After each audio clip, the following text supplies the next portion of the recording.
Honorable Rector, Honorable Dean, and Honorable Board of Trustees and members, and all the dignitaries present here.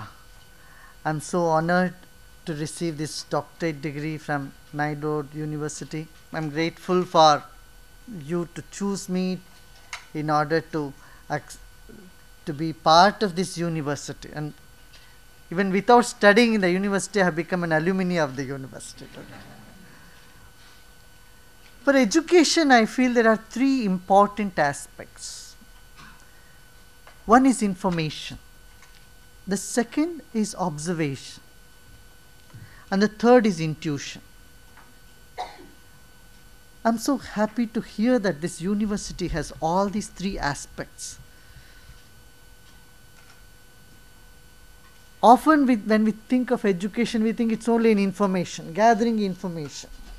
That's not sufficient. You need keenness of mind, a mind which is alert and which is sharp enough to observe what's happening around and what's happening within. Ethics is listening to the consciousness that's deep in and acting according to it when it comes to your social interaction. So observation is a very important aspect of education, which has not been given much attention in many of the educational institutions, to say that. And then the third thing is an intuitive ability. If you turn back and see in the history, great scientists have not gone to college and obtained a degree, but they had developed an intuitive ability, whether it is Thomas Alva Edison or even Einstein, Albert Einstein. They all had that intuitive ability which they had nurtured within themselves. To me, spirituality begins here. Spirituality is that which enables you to get in touch with your observation, your perceptual ability, and enhance your intuitive faculty. So when the mind is calm, it's able to perceive things better. The mind is disturbed, our perception is all totally messed up, so disturbed. So mind need to be calm, then perception becomes better. Observation becomes much clearer and expression becomes more understandable. So perception, observation, expression are three ways to communicate with the world around us. And business very much depends on communication. If the communication breaks down, business breaks down. And communication can be better only when there is an element of spiritual awakening or spiritual power or force within each one of us.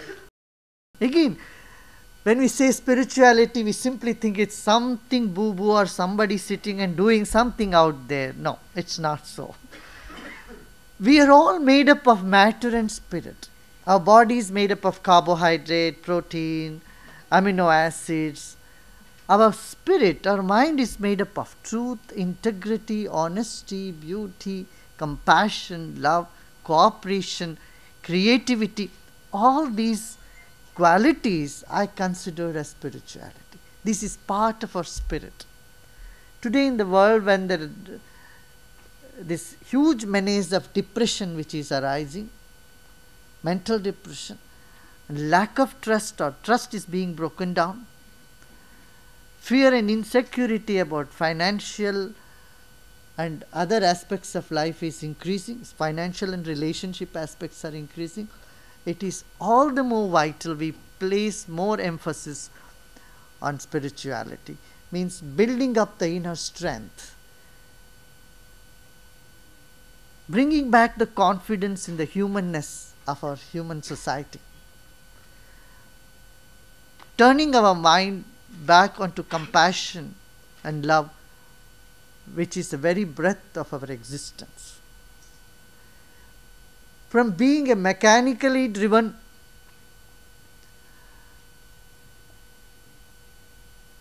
a life without life, need to turn into a life, full of enthusiasm, full of cooperation and humanness. I'm glad that Nyenrode University has already taken this step and is working towards this. I was so happy yesterday when I heard that there is a whole department on ethics and business.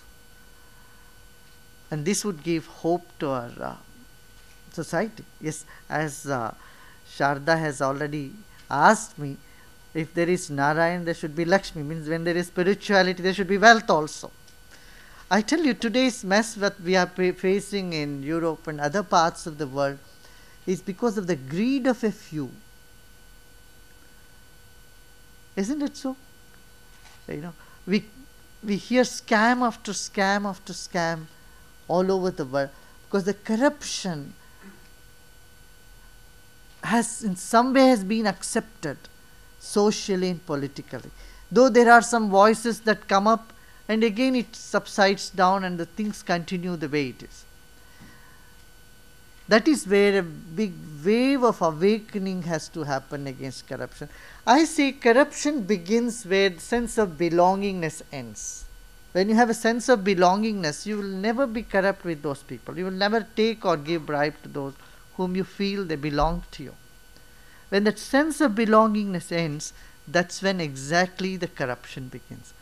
In today's world, when the technology has shrunk the world into a global village, we can't afford to have sectarian mindsets or only I belong, and this belongs to me and this doesn't. We need to have that broad vision of the whole world is one human family, the lack of which has created so many strife. Otherwise we will go back to the Middle Ages when we used to fight in name of race and religion and language, wars after wars, and destroyed ourselves a lot. As I was saying, India was at peak of economic growth when the spiritual awakening was very high. It amounted to 33% of world's GDP when there was a lot of spiritual awareness.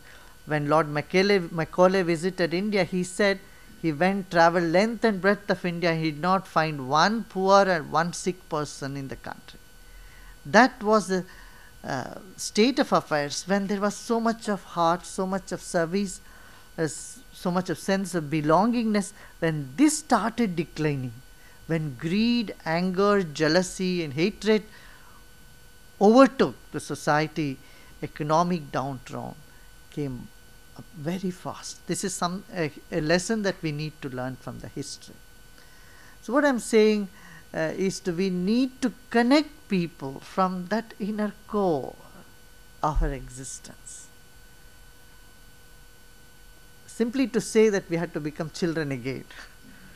From acting like a grown-up robots, we need to come back to a position where we maintain our innocence and still be very intelligent. In short, I would say a violence-free society, stress-free body, disease-free body, stress-free mind, inhibition-free intellect, trauma-free memory, and a sorrow-free soul is the birthright of every human being. And we should dream of this big dream and make it possible. Thank you.